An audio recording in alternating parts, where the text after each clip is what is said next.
Oi, pessoal, estamos com mais um Eleições na Cidade, o seu podcast aqui do Grupo Cidade, no Spotify, no GC+.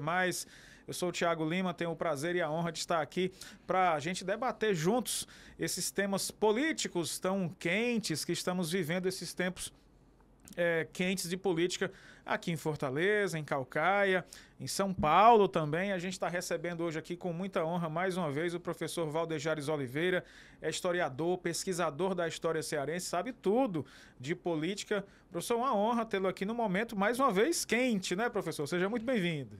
Boa tarde, Thiago. Tudo bem? Satisfação estar com vocês. Muito bom voltar aqui. E, de fato, a nossa eleição 24 está sendo marcada por grandes momentos de emoção. Podemos dizer que vivemos em um momento de decisão, mas que, ao mesmo tempo, marca pela previsibilidade das ações dos principais envolvidos.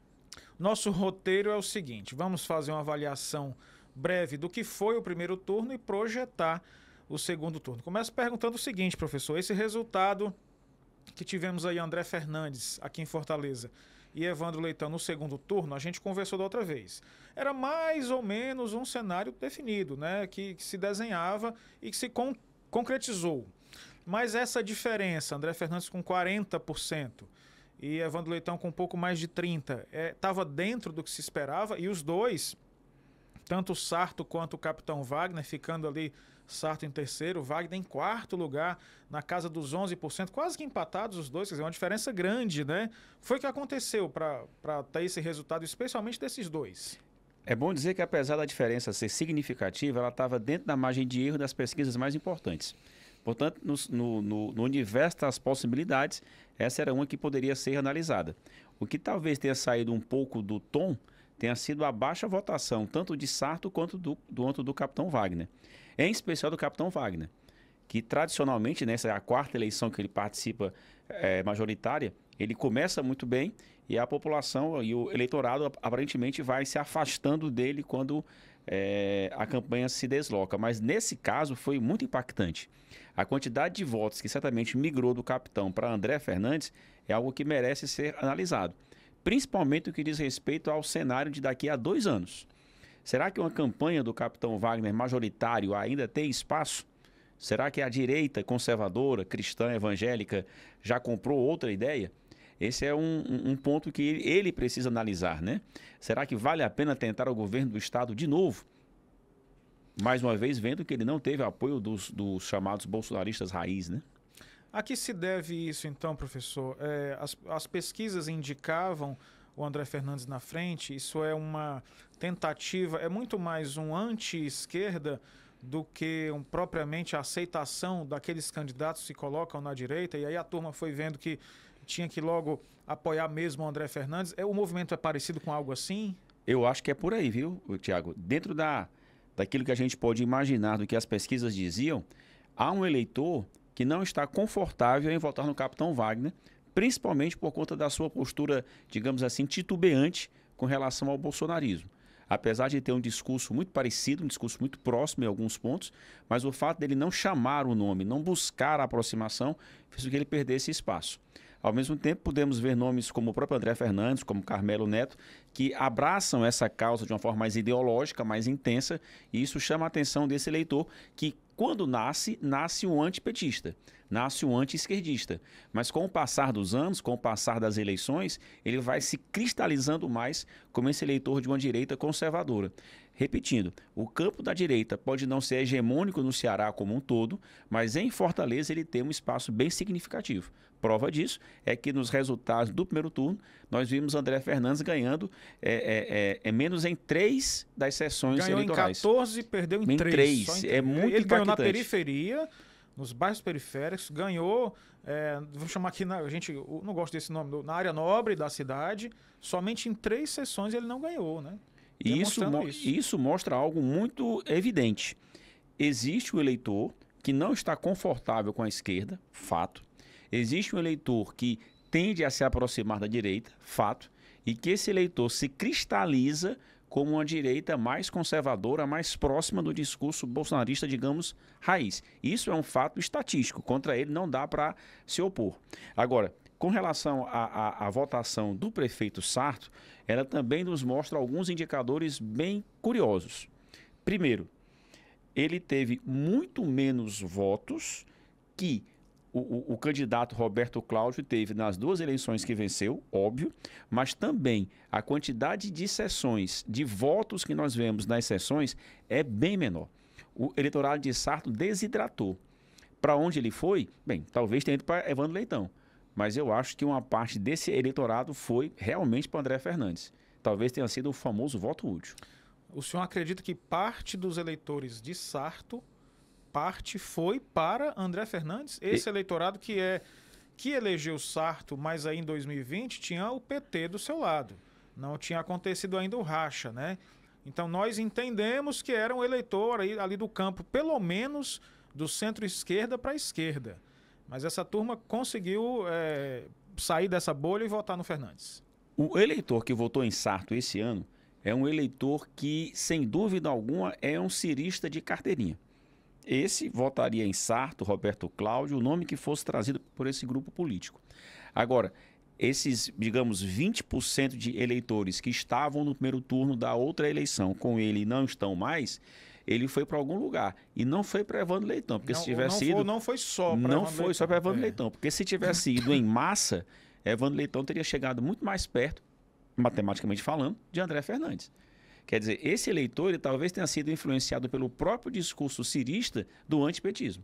Se eu não vou votar em Sarto, porque eu quero aproveitar meu voto, eu também não voto mais no PT, porque o PT é nosso, digamos assim, adversário local agora. Então esse eleitor furou essa bolha de vou votar na direita e não votar na esquerda, mesmo que isso represente votar na direita em André Fernandes, né? Votar na direita para salvar o voto. Repito, nós estamos aqui falando daquela pessoa que vai para a sessão, chega ali na boca da urna e pensa, eu vou ganhar meu voto. Não é uma escolha direta, objetiva. Ela tem motivos periféricos para isso, né? Eu não vou dizer nem a palavra periférica, eu vou dizer motivos paralelos, né? Que não sejam ideológicos, que não sejam os que levam o eleitor a encontrar-se com o discurso.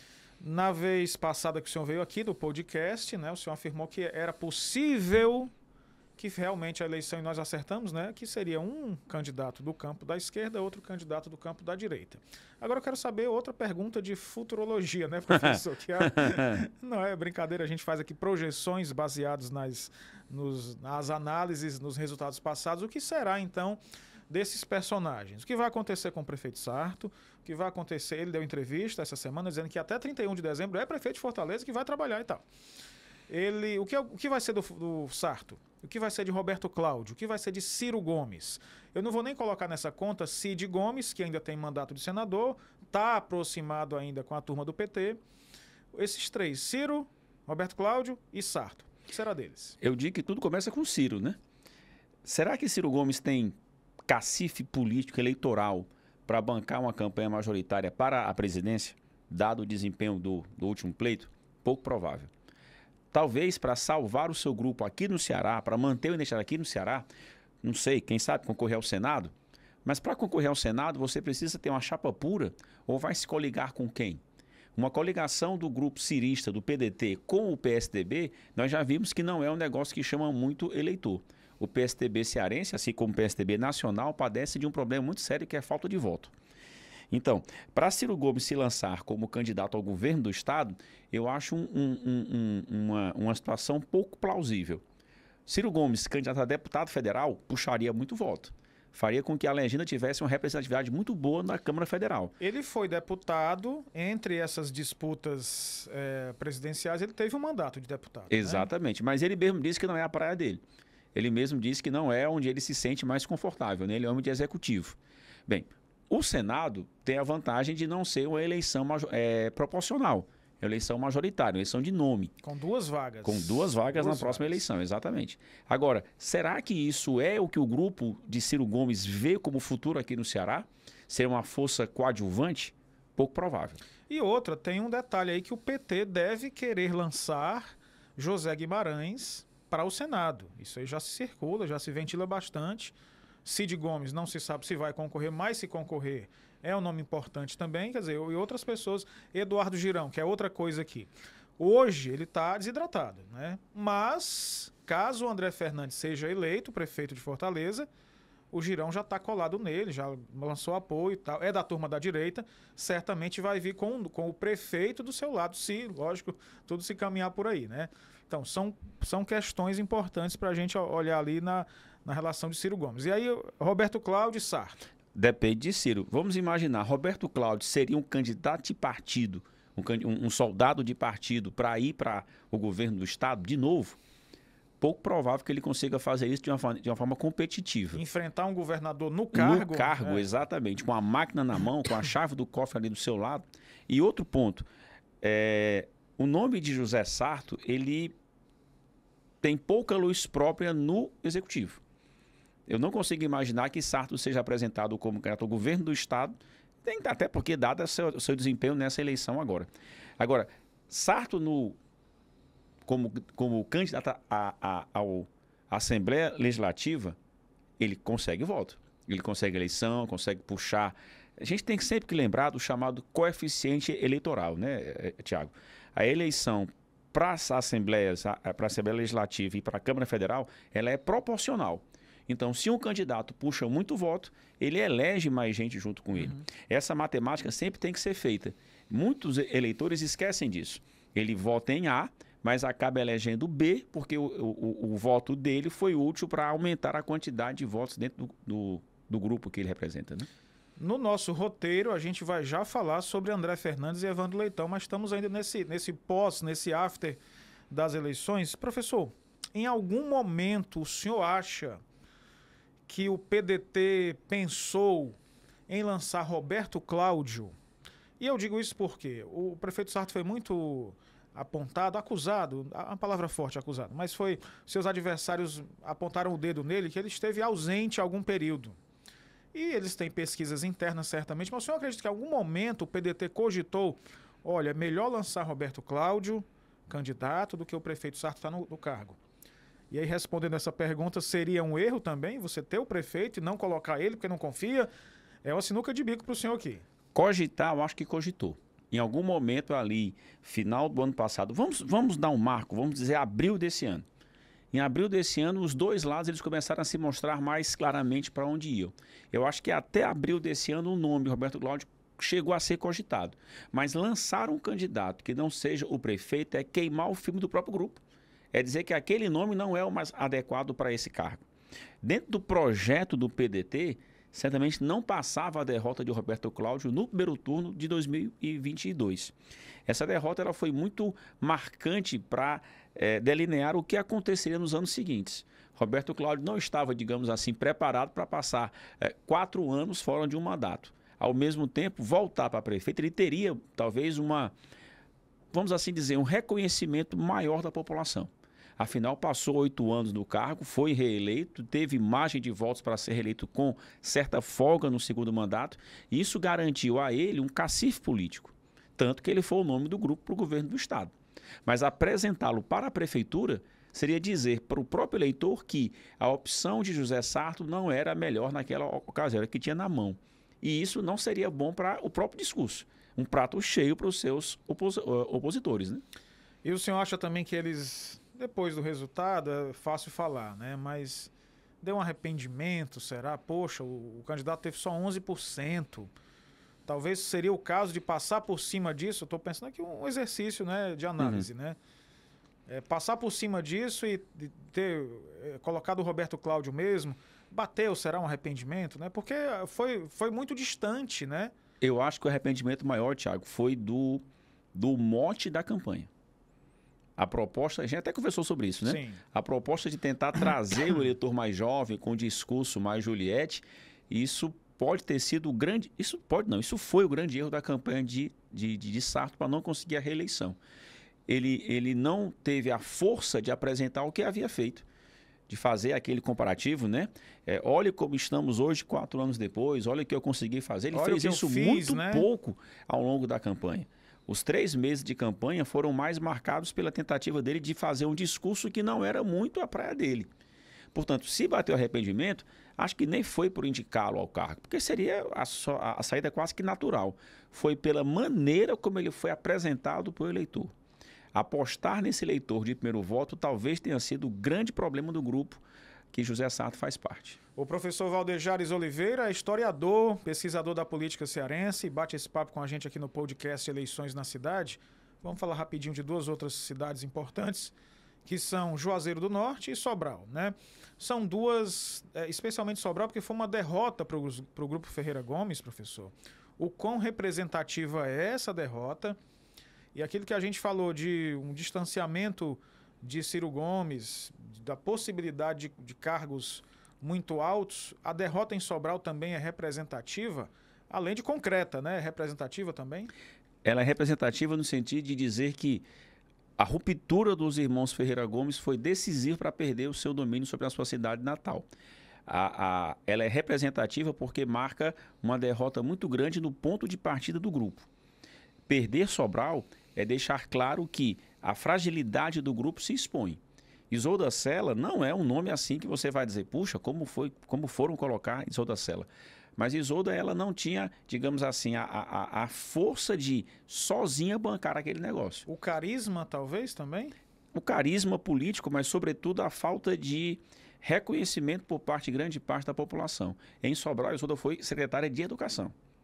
Ela não teve um cargo de comando da cidade, no que pese o seu marido ter sido prefeito por 2 mandatos, com apoio dos Ferreira Gomes, no tempo que eles eram mais próximos do PT, né? Juazeiro do Norte, Gleidson Bezerra foi reeleito, Juazeiro reelegeu, professor, um prefeito, e a despeito do candidato opositor ter Camilo Santana, né, a grande liderança do Ceará, talvez hoje, e também lá no Cariri. Quer dizer, o Gleidson conseguiu reeleger e conseguiu derrotar Camilo Santana. Talvez a eleição do prefeito de Juazeiro prove que para derrotar a hegemonia do PT no estado do Ceará é preciso fazer um arco de aliança muito maior. O arco que deu a vitória a Gleidson envolve desde Ciro Gomes e vai até Carmelo Neto. Quer dizer, é muita gente junta para conseguir isso.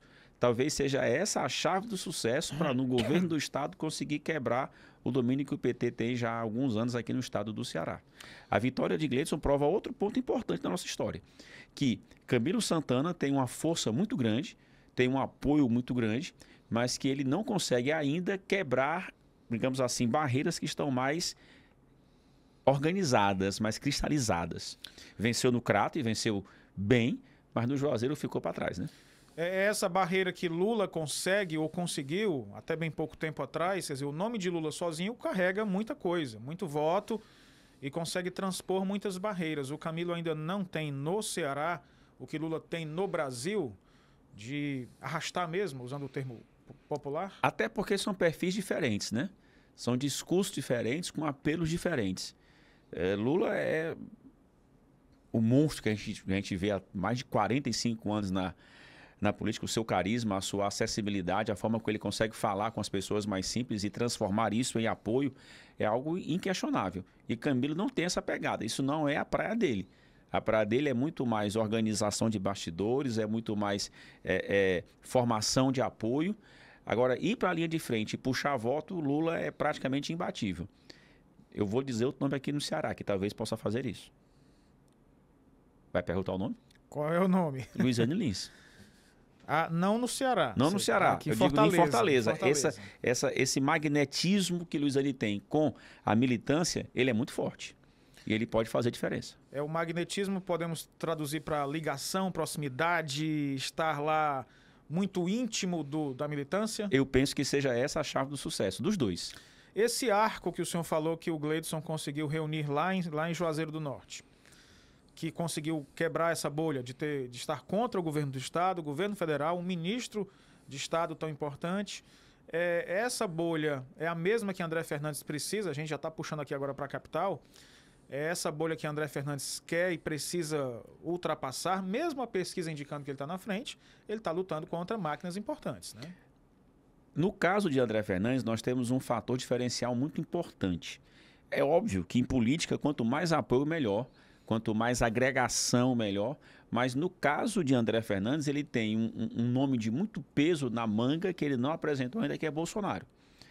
É preciso que, isso certamente o seu grupo de campanha está fazendo, analisar o quanto Bolsonaro vai agregar de voto e o quanto vai tirar algum tipo de eleitor que estaria disponível. Porque no primeiro turno ele não fez isso. Não o Bolsonaro precisou veio disso. no começo. Isso. O Bolsonaro veio no começo da campanha, mas depois o André Fernandes foi ganhando vida própria E aí são duas análises. Ou o André Fernandes ganhou vida própria, isso é fato, realmente, ele se pôs como ele, André, e também, ao mesmo tempo, deve ter havido um cálculo de quão prejudicial seria, né? O que seria melhor, o Bolsonaro vir e bater o pé, eu sou o André Fernandes, pegar na mão, levantar e ir para o palanque.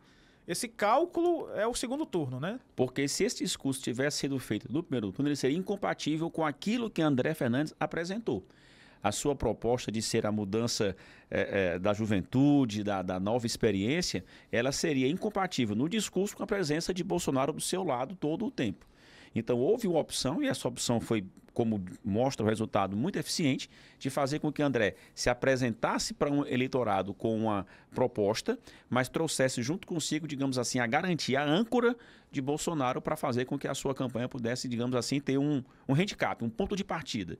E desse ponto de partida conseguir fazer o seu discurso mais forte. Agora, Gleidson, lá no Juazeiro, vamos voltar lá para a terra do Patricício. Gleidson não é bolsonarista raiz, não é aquele que você vai dizer assim, puxa vida, está sempre próximo, apesar do discurso não ser tão longe, apesar do discurso não ser tão complicado. Talvez Gleidson seja muito mais próximo do capitão Wagner do que o próprio André Fernandes é. Agora, a necessidade dele de conseguir contrabalançar a influência de Camilo Santana fez com que ele precisasse desse apoio que foi lá em Ciro Gomes. Repito, o primeiro político de nome nacional que foi para o palanque dele foi Ciro Gomes. E isso realmente foi surpreendente. Ciro Gomes tem se oposto muito ao PT, né? Desde especialmente 2018, o Ciro tem, né? Então isso deve ter influenciado sua decisão de subir no palanque de Gleidson lá em Juazeiro, porque o opositor era petista, muito ligado a Camilo Santana. Professor, aqui a campanha de Evandro Leitão, no dia da eleição, a gente acompanhou no domingo, já demonstrou o que será o tom. É colar a imagem de André Fernandes em Bolsonaro. E recapitular, trazer à tona que Bolsonaro foi isso, aquilo, aquilo outro, né? Isso é suficiente? Na primeira entrevista, Evandro Leitão disse, nós somos o oposto, nós queremos derrotar o bolsonarismo, isso e aquilo, e o André Fernandes é o filhote de Bolsonaro, né? Como eles usaram no primeiro turno. O tom da campanha, isso é suficiente para atrair os votos? Aqueles que estão indecisos ou são de capitão Wagner e naturalmente iriam para André? Como é que é? Tem que passar por isso, mas não pode ser só isso. Hoje nós vamos ter o comício, né? Hoje, sexta-feira, estamos gravando na sexta-feira, tem o comício de Lula no centro da cidade. E nesse comício vai ser possível ver muita coisa importante, muito termômetro do que vão ser esses próximos 15 dias de campanha aqui em Fortaleza. Só o discurso de que ele é Bolsonaro e eu não sou, ele não vai garantir a vitória de Evandro Leitão. Ele precisa muito pisar na periferia e mostrar-se como um candidato que está com compromisso com a periferia. Muito importante também foi a fala que ele fez para o pessoal dos aplicativos, né? Mostrar que ele também tem propostas para esse grupo importante da população. André Fernandes fez isso muito bem no começo. E Evandro tenta, digamos assim, recuperar espaço junto a esse segmento do eleitorado. É necessário que o candidato Evandro Leitão se faça presente onde o povo está. Ele precisa centrar foco nos bairros populosos da periferia, onde ele não venceu. E só o discurso, ele é Bolsonaro e eu não sou, não convence esse eleitor que está nas zonas mais afastadas do centro da cidade.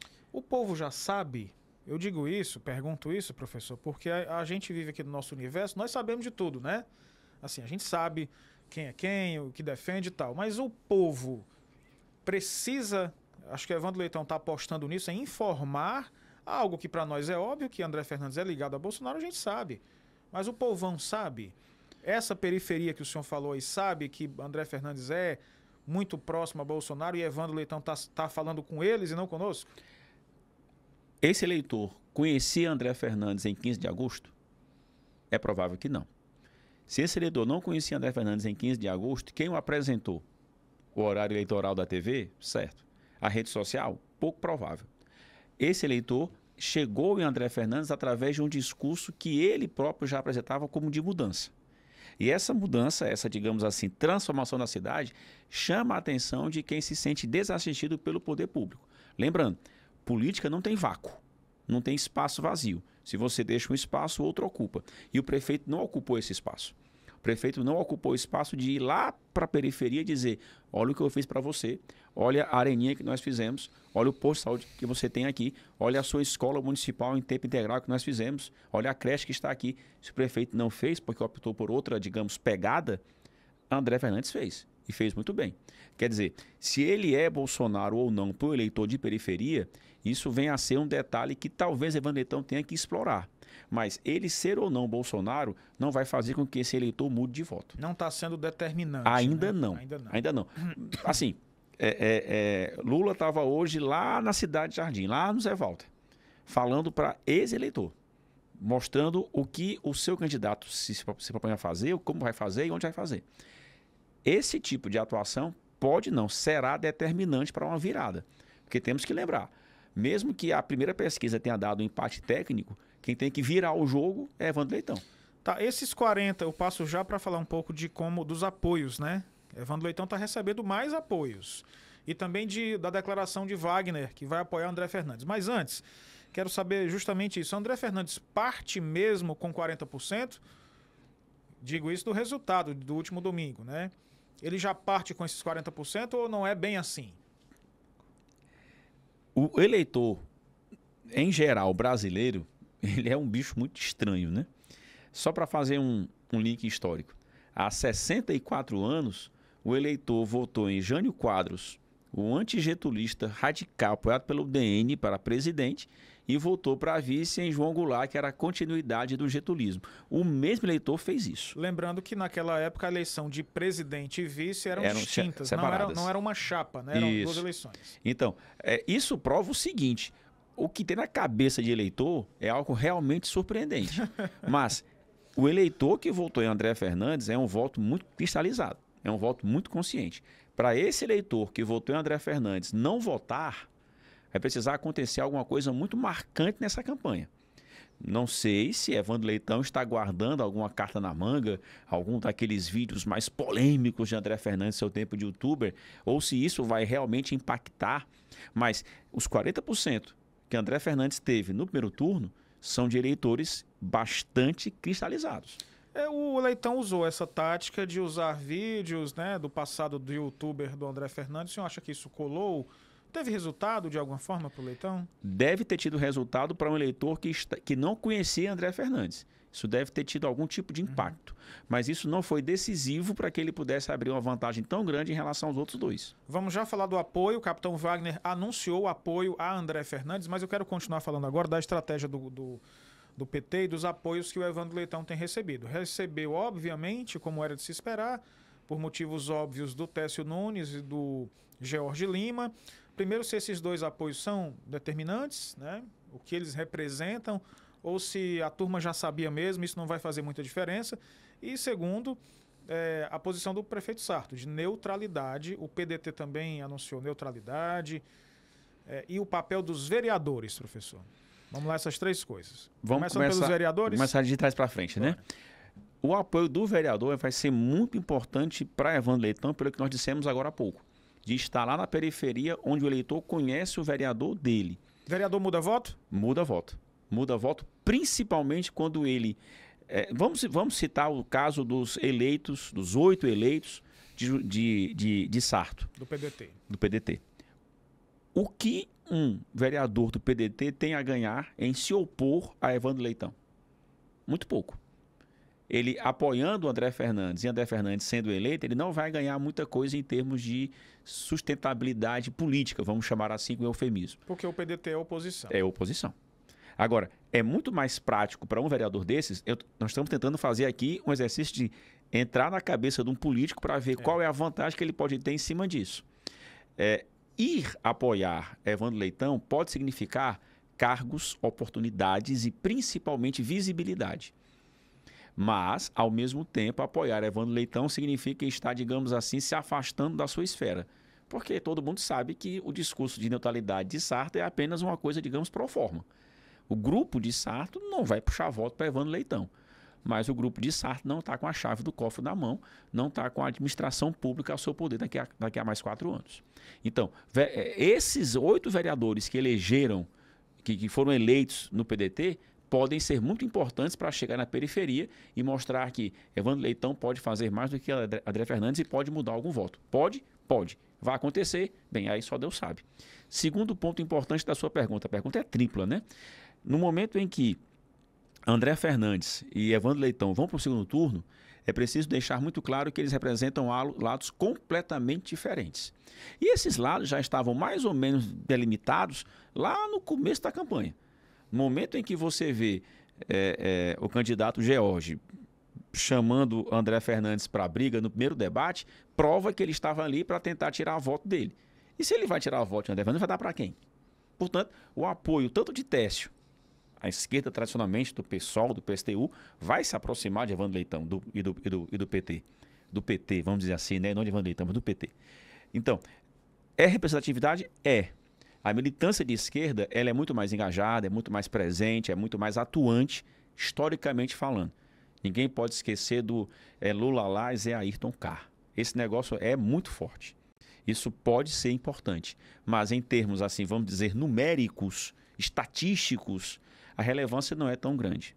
Mas a militância na rua, o peso que a rede social tem, mostrar fatos, chamar esse eleitor para participar, isso pode ser marcante. Com relação ao capitão Wagner, né, nada de novo no reino da Dinamarca. Né? Desde o último debate em que eles fazem as pazes, pedem perdão um ao outro. Foi um momento ternurinha. Ternurinha, né? Romântico ali. Peço desculpas. O senhor... não, eu aceito suas desculpas. A gente comentou, né, no direito de resposta que o capitão Wagner teve direito na rede social de André Fernandes, foi um direito de resposta gentil. Olha, a justiça concedeu, mas eu estou aqui. Eu sei que os erros que o André Fernandes cometeu foi pela inexperiência. Quer dizer, dando uma amaciada, né? Como fala lá nas quebradas, dando uma arregada. Exatamente porque é preciso compor. Né? É preciso convencer esse eleitor de Wagner que ele está muito mais perto de André Fernandes que de Evandro Leitão. Agora, isso é decisivo, professor? Porque esse eleitor não já iria naturalmente ou Wagner falar reforça? Wagner falar reforça, principalmente porque esse eleitor do Wagner é um eleitor que já não está, assim, digamos assim, tão perto do bolsonarismo tradicional. Ele precisa ser, digamos assim, chamado, precisa ser levado direita, até lá. Mas não é bolsonarista, bolsonarista, são coisas distintas. A gente quando fala de extrema direita, a gente tem que ter muito cuidado, porque a extrema direita na história ela é muito pesada. Eu não fico à vontade de chamar o bolsonarismo de extrema direita. É bolsonarismo. É bolsonarismo. É uma direita aos moldes aos Bolsonaro. moldes, assim, você pode fazer uma série de críticas a Bolsonaro, mas ele foi deputado federal por mais de 20 anos. Né? Então, vamos lá. O discurso bolsonarista ele é um discurso que não seduz originalmente o eleitor raiz do capitão Wagner, que pode até ser antipetista, mas não é bolsonarista para votar de primeiro turno. Esse eleitor teria que, de fato, ser chamado, ser, digamos assim, apresentado a opção que ele, capitão Wagner, fez. Esse eleitor pode ganhar a eleição? Depende do que Evandro Leitão vai apresentar. Depende da maneira como Evandro Leitão vai se apresentar no segundo turno.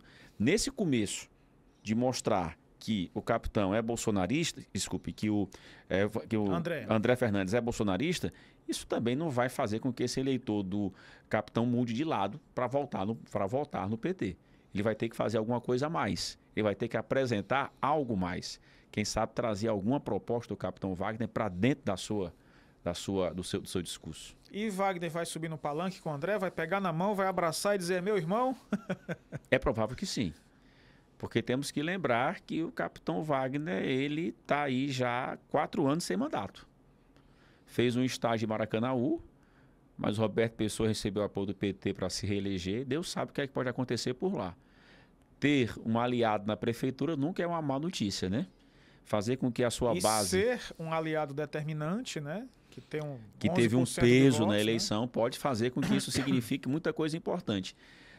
O fato de o prefeito José Sarto ter dobrado a quantidade de regionais, de secretarias executivas regionais, fez com que a quantidade de cargos a ser ocupado seja muito grande. Então, quem tem apoio, tem cargo. E quem tem cargo, tem mais apoio. Uma coisa alimenta a outra. Professor Valdejares Oliveira, sempre muito gentil e preciso conosco aqui no podcast Eleições na Cidade. Professor, A gente está gravando antes do comício do presidente Lula, e certamente vai ser em apoio ao Evandro Leitão, vai pegar na mão dele, vai abraçar e chamar de companheiro. Duas questões. É um cabo eleitoral dos mais poderosos. Além de ser quem ele é, está no cargo de presidente. Tem um ministro da Educação altamente popular no Ceará, ao lado do Evandro. O Evandro tem muitas cartas que André Fernandes não tem. E o governador. E o governador. A gente acaba exercendo esse ato falho de não mencionar o governador, até pela a descrição com que o Mano tem se comportado no seu governo e também pelos nomes serem muito proeminentes, né? Mas o Elmano está no cargo de governador. São 3 apoios muito importantes. Pergunta, isso não quero dizer suficiente, mas é determinante para... Ou eles falam somente para os seus já convertidos? Falam somente para os seus eleitores? Ou essa fala, especialmente por Lula, chega para além, para eleitores que não são do grupo, da bolha, como a gente está usando esse termo do PT? Esse discurso de Lula em Fortaleza, ele motiva a militância. Repito, a militância do PT, ela precisa ser respaldada. Essa militância na rua, pegando bandeira, puxando o discurso de Evandro Leitão é muito forte e pode ser significativa. Agora, Lula, por ser Lula, ele fala com o eleitorado mais humilde. Ele fala com as pessoas de condição social menos privilegiada.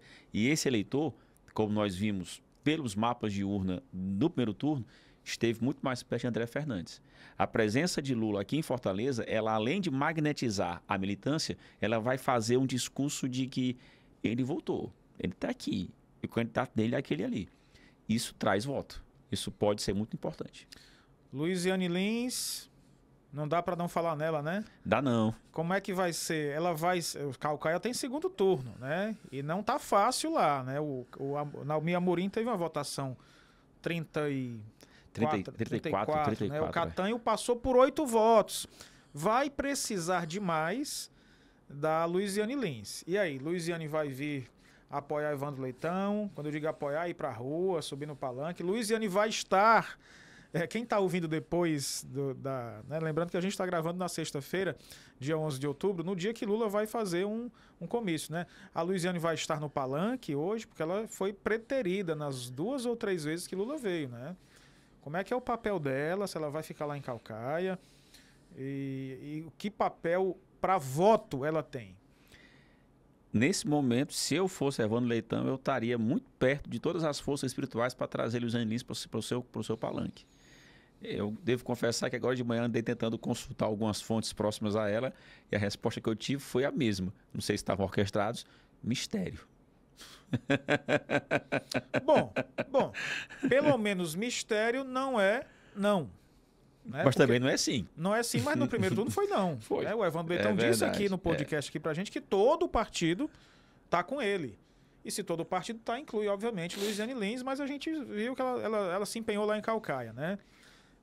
A resposta mistério já é o contrário, ou pelo menos é diverso de não, né, professor?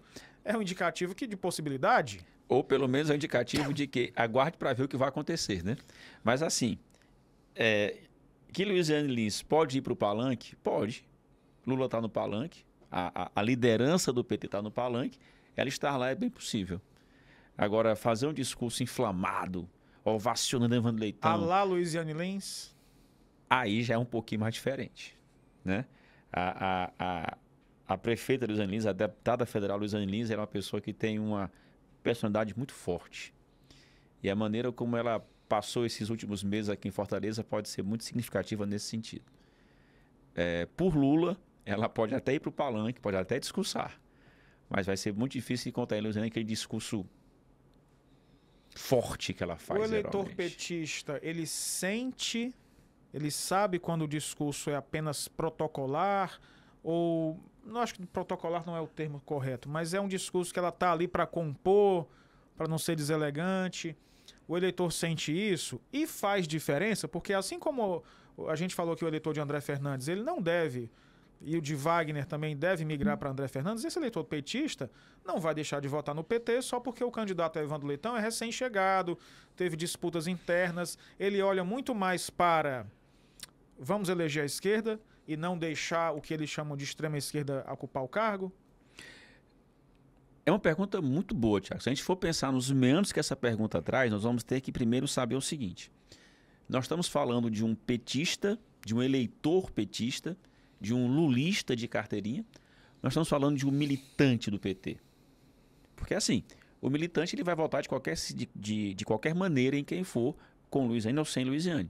Um eleitor petista, ele vai se sentir desconfortável com o nome de Luiziane sendo tirado de lá, mas também não vai deixar de votar. Agora, entre não deixar de votar e puxar voto, vai ser diferente.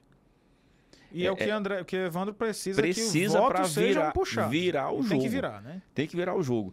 Quer um detalhe interessante? Ontem, na rede social do governador Eumano de Freitas, ele disse que antecipou o feriado do Dia do Servidor Público para 21 de outubro, para segunda-feira da outra semana, porque seria dia 28, segunda-feira pós-eleição. Então, o domingo da eleição seria no meio de um feriadão da segunda-feira. É uma medida para dizer que o eleitor fique em casa e vá votar domingo, porque ele é um voto necessário. Eu acho isso um discurso muito claro. Precisamos de todos os votos, precisamos de todos os aliados, precisamos de todos os eleitores. Professor, a gente já está quase encerrando, o tempo voa, né? Nesse papo aqui, voa demais. Como serão...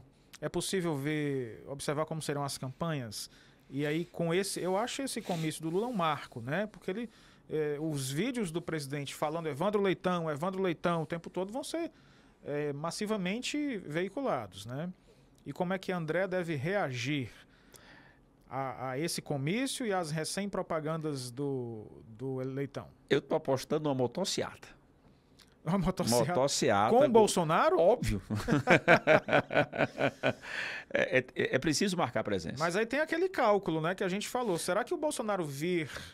E em que momento? Eu acho que está aí, né? Em que momento o Bolsonaro pode vir? Logo em seguida, perto da eleição? Porque isso pode ser usado, como o Leitão tem feito, de usar que André é bolsonarista, quem está com ele é o Bolsonaro.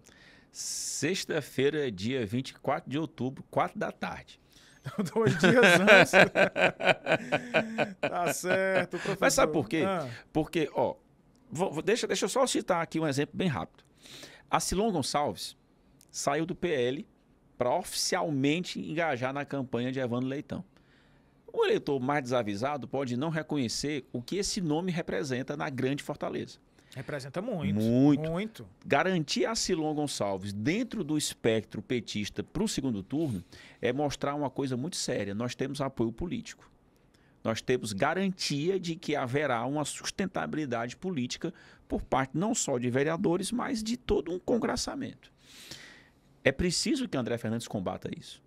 Ele não tem como combater isso apenas dentro do espectro do discurso, apenas dentro da proposta de mudança. Ele precisa apelar para o seu nome forte.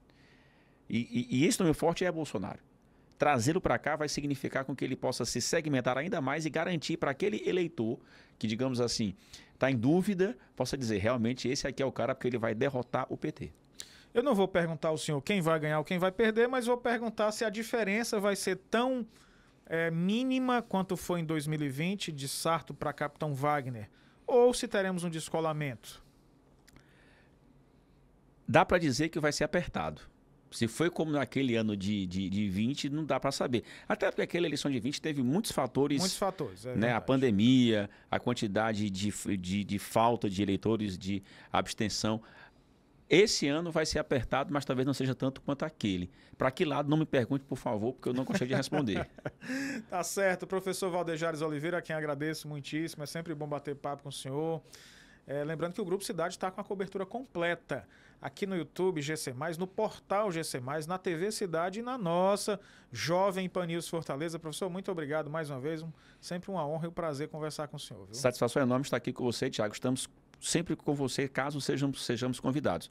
É bom lembrar, a história nos diz que história não se repete. O que pode se repetir são fatos que levam aos acontecimentos históricos. Fazer qualquer tipo de previsão com base no que aconteceu no passado é desmerecer a ciência e a história. Portanto, o que vai acontecer nessa eleição depende muito mais do que os candidatos fazem nesse momento para chamar o seu eleitor, para convencer o seu eleitor. Muito obrigado, Tiago. Um abraço. Obrigado, professor. Minha gente, muito obrigado a vocês todos que nos acompanham no Spotify, no YouTube. Muito obrigado. Até uma próxima, se Deus quiser. Tchau, tchau. Valeu, tchau. Obrigado.